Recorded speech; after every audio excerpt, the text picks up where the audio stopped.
ایک سوال یہ کیا جاتا ہے کہ ہماری جو کراچی کی لائنیں ہیں اس میں پانی آتا ہے تو کبھی کبھی بو والا پانی آ جاتا ہے،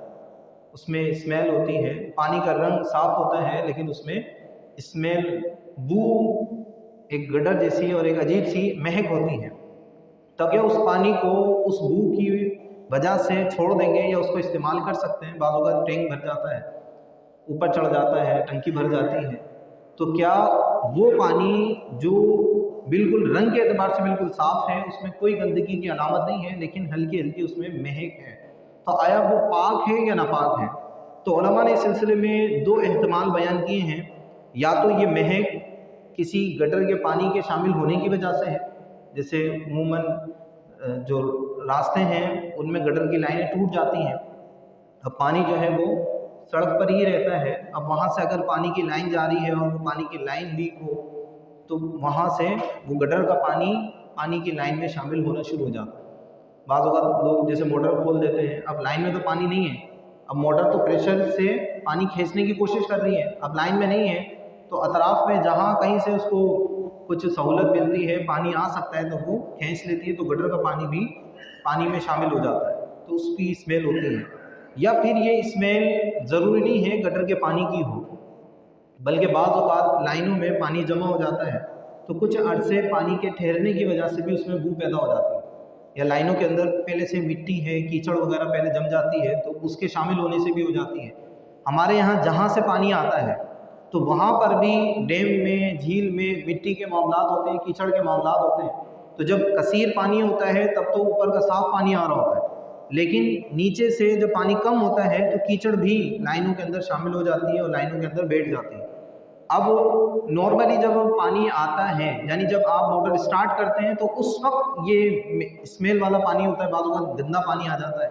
لیکن تھوڑی سی دیر موٹر چلتی ہے تو پھر صاف پانی آنا شروع ہو جاتا ہے۔ تو اب یہ جو بو ہے یہ کس چیز کی ہے، اس کے بارے میں اور فکر کرنے کی ضرورت ہے کہ آیا ہمارے اطراف میں کوئی ایسا تو نہیں ہے کہ کہیں سے گٹر کا پانی آ رہا ہو؟ تو اگر یقین ہو جائے کہ ہاں ہمارے پانی میں ضرور گٹر کا پانی شامل ہوا ہے تب تو اس سے بچنا لازمی ہوگا کیونکہ وہ ناپاک پانی ہے، لیکن اگر ایسا نہیں ہے تو پھر اس پانی کو وہم کی وجہ سے چھوڑا نہیں جا سکتا، کیونکہ بعض اوقات لائنوں کی اسمیل ہوتی ہے، کیچڑ کی اسمیل بن جاتی ہے، تو صاف چیزوں کی اسمیل ہوتی ہے۔ نبی پاک علیہ الصلوۃ والسلام کی حدیث بھی ہے، حضرت ابو امامہ باہلی رحمۃ اللہ تعالی علیہ سے روایت ہے، نبی پاک علیہ الصلوۃ والسلام نے ارشاد فرمایا ان الماء لا ينجسه شيء الا ما غلب على ريحه وطعمه ولونه۔ اب یہاں پر پانی کا رنگ بالکل صاف ہوتا ہے لیکن تھوڑی سی اسمیل ہوتی ہے،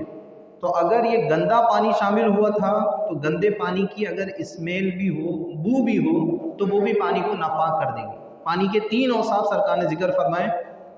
ریح خوشبو، طعم ذائقہ، لون رنگ۔ فرمایا ان الماء لا ينجسه شيء، پانی کو کوئی بھی چیز ناپاک نہیں کر سکتی، کوئی بھی چیز ناپاک نہیں کر سکتی، الا ما غلب على ريحه وطعمه ولونه،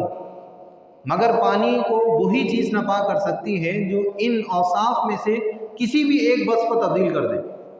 پانی کے ذائقے کو تبدیل کر دے، پانی کے ذائقے پر غالب آ جائے، الا ما غلب على ريحه، اس کی خوشبو پر غالب آ جائے، وطعمه، اس کے طعم، اس کے ذائقے پر، ولونه، اس کے رنگ پر غالب آ جائے۔ تو کلر خراب ہے لیکن پانی میں کوئی بو نہیں ہے تو یہ بھی ہے، ذائقہ تبدیل ہو گیا تو یہ بھی ایک چیز ہے، اور اسمیل ہے، خوشبو ہے گندگی کی تو یہ بھی ایک چیز ہے۔ تو اگر ہمیں یقین ہو جائے کہ واقعی طور پر یہ گندگی کی ہی ہے تو پھر یہ ناپاک ہے۔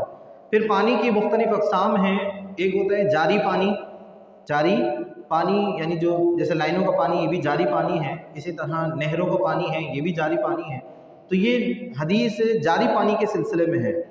کہ جو پانی جاری ہوتا ہے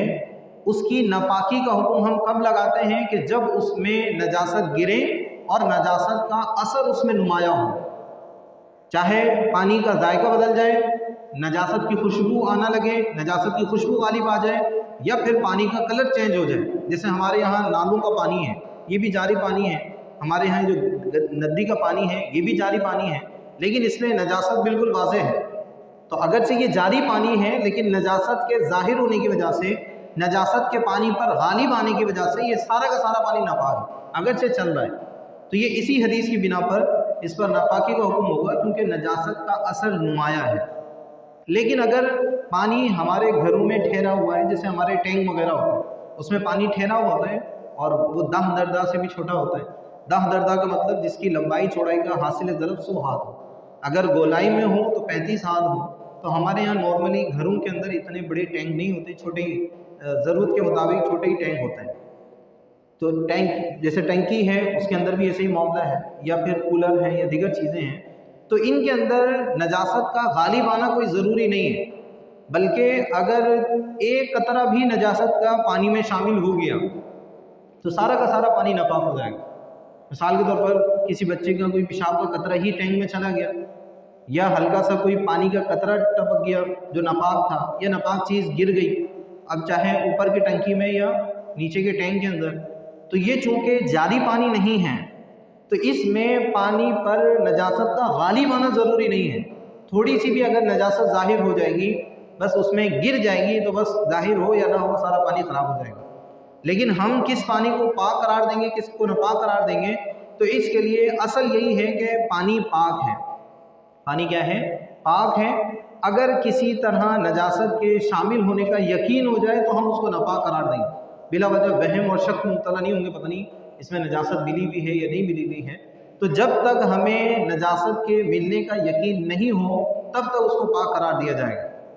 تو اب ورنہ ہر پانی کے اندر مسائل پیدا ہو جائیں گے۔ تو جب تک ہمیں یقین نہیں ہے تب تک وہ پاک ہے۔ اب یقین کے ذرائع کیا کیا ہیں؟ آپ نے خود اپنی آنکھوں سے دیکھا ہے کہ پانی کے اندر نجاست گری ہے، اب چاہے اس کا اثر نہیں دکھ رہا لیکن نجاست گری ہے۔ کسی بچے کو ہم نے دیکھا تھا یا کوئی اور معاملہ، کوئی نجاست گرتے ہوئے دیکھا، اگرچہ نجاست نظر نہیں آ رہی ہے، وہ پانی کے اندر شامل ہو گئی، حل ہو گئی، لیکن وہ پانی ناپاک ہی ہے، اگرچہ پانی کے اوصاف میں کوئی تبدیلی نہیں ہے۔ تو یہ جو حدیث ہے یہ دراصل جاری پانی سے متعلق ہے کہ جو زیادہ پانی ہو، جاری پانی ہو، یا ایک بڑی جگہ میں حوض میں پانی ہو، تو اس پانی کو اس وقت تک ناپاک نہیں قرار دیا جا سکتا جب تک نجاست کا اثر وہاں پر نمایاں نہ ہو۔ اب چاہے اس کی اسمیل ہو، چاہے اس کا کلر ہو، یا پھر اس کے ذائقے میں تبدیلی آ جائے، تو اگر نجاست سے یہ تبدیلی آئی ہے تو پھر وہ پانی قابل استعمال نہیں رہتا۔ لیکن اگر پانی کے کھڑے ہونے کی وجہ سے، جیسے کافی عرصے تک پانی ایک جگہ رہتا ہے تو بھی کلر تبدیل ہو جاتا ہے، یا پانی کے اندر پتے وغیرہ گر جاتے ہیں تو بھی کلر تبدیل ہو جاتا ہے۔ جیسے میں نے کہا کہ ہماری لائنوں کے اندر کیچڑ آ جاتی ہے تو کیچڑ کی وجہ سے پانی کے اندر اسمیل پیدا ہو جاتی ہے، تو ہمارے پاس آنے والی بو ضروری نہیں ہے کہ وہ گٹر کے پانی کی ہی ہو۔ تو اس میں غور و فکر کر لیا جائے، تحقیق کر لی جائے، اس کے بعد ہی پھر اس پر ناپاکی کا حکم لگایا جا سکتا ہے، ورنہ نہیں۔ اور ویسے بھی علماء نے یہاں یہ بھی مسئلہ ذکر کیا ہے کہ اگر کسی جگہ پر اس طرح پانی بکثرت آتا ہو اور پانی کا رنگ وغیرہ صاف ہو، ہلکی پھلکی اسمیل ہو، تو اس کو ضرورتاً استعمال کر سکتے ہیں،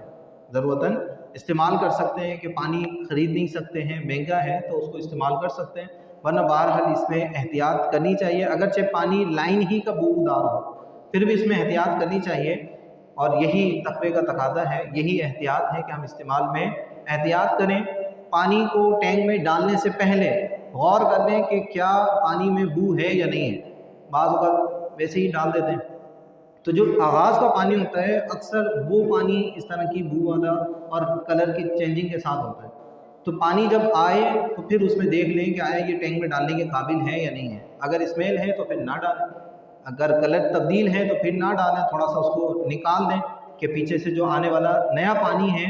وہ صحیح آ جائے۔ تو پھر جب صحیح پانی آنے لگے تو اس کو آپ بھر سکتے ہیں۔ اللہ